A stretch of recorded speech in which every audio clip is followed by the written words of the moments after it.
So I hate to burst your bubble, but one thing that product managers love to avoid is the fact that most of our job is operations, not product, not being the CEO of the product, operations, the getting things done, the structure of things. And somewhere in wherever we talked about this, I don't know if this was the change from folks coming over from B school or from whatever, we got a little lost along the way.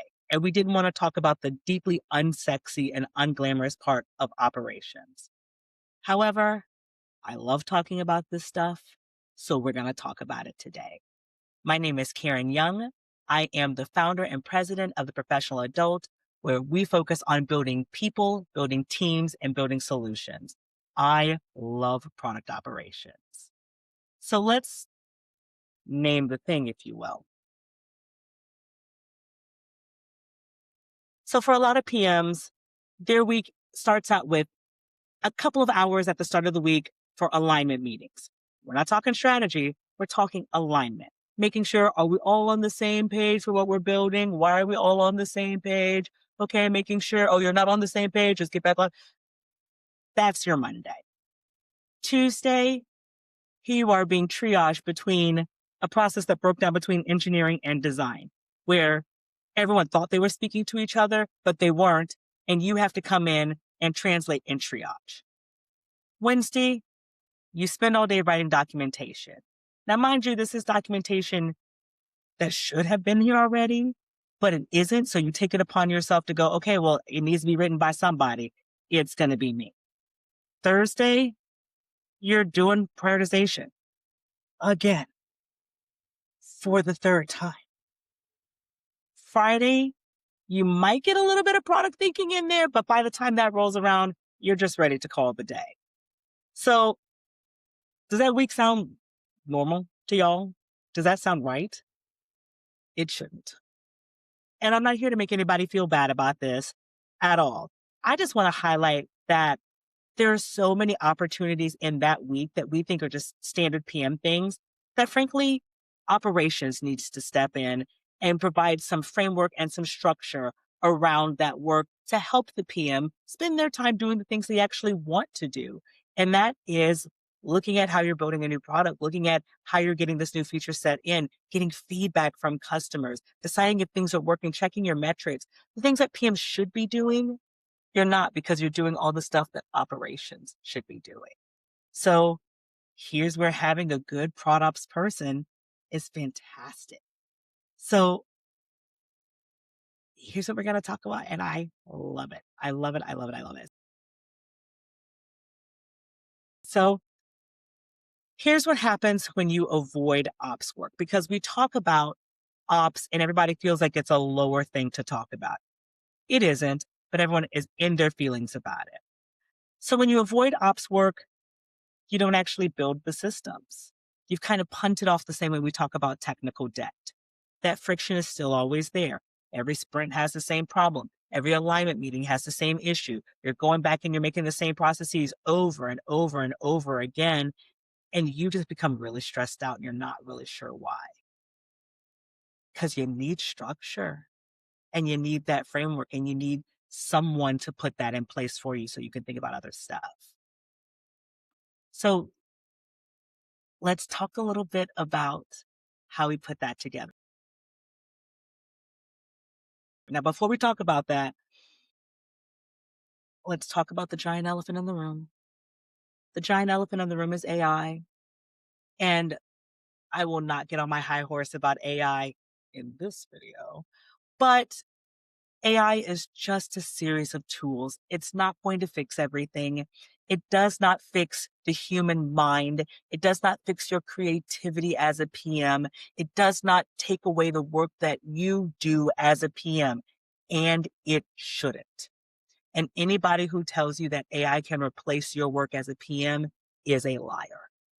AI should be just designed to help you get the job done. The same way photographers use Photoshop, you should use AI tools for that, and only use it if you really need to use an AI tool.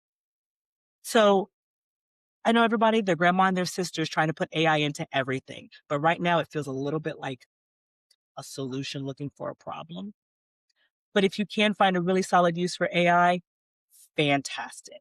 And the way you find that solid solution is you already had a process in place. You're just using AI to make that process faster and easier. Going back to my example about photography and Photoshop, if you knew how to take good pictures, Photoshop just helped that process become easier for you.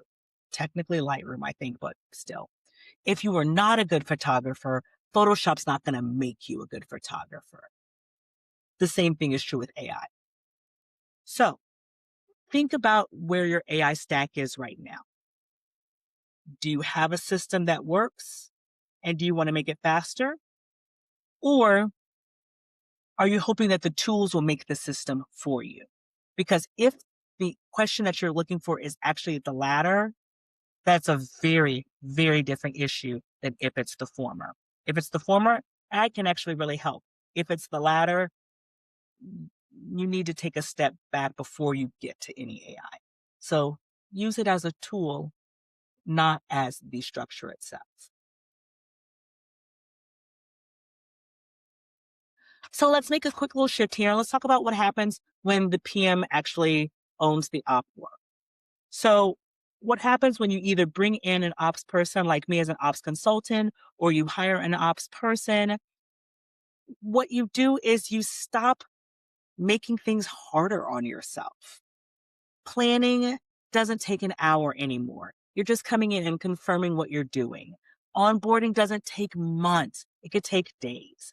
When you actually have data, it means something. It isn't just another deck that you put aside somewhere. And your PMs actually get to be the CEOs of the project. I actually hate that term, but they actually get to do the work that they really want to do as opposed to all of the other stuff. Now, you can't sprinkle fairy dust and make product operations happen, and it is deeply unsexy, but it is the work that makes everything else happen. And I am going to say that over and over again. Product operations work is not sexy work, but it is the work that happens to make everything else happen. It is the person who's in charge of all the mise en place. It is the wedding planner. It's all of the people behind the scenes to make sure everything goes beautifully. So now that you're thinking about product operations, now that you're thinking, oh man, I actually might need some of this, I want you to do something for me. Write down 3 things in your current work process that feel gritty. What's the actual friction? Is it that planning meeting that always takes 45 minutes? Is it the fact that you have to spend 2 hours a week just in alignment? Is it the fact that there really isn't any documentation? What are the 3 things that are just really grinding your gears right now? Congratulations. You just planned your first product ops to-do list. So now that you've prioritized the list, let's talk about what that means next and how exactly we start fixing those things. So I would love for you to subscribe for more information about product operations, product management that doesn't suck, and how to be a non-traditional person in product. Let's talk about that. Drop me a comment, ask me a question. If you're interested in working with me, hit me up. I love talking about this stuff, and I love working with teams and organizations who are super interested in doing this. So let's get it together. Let's get it done. Thank you so much, and I'll talk with you soon.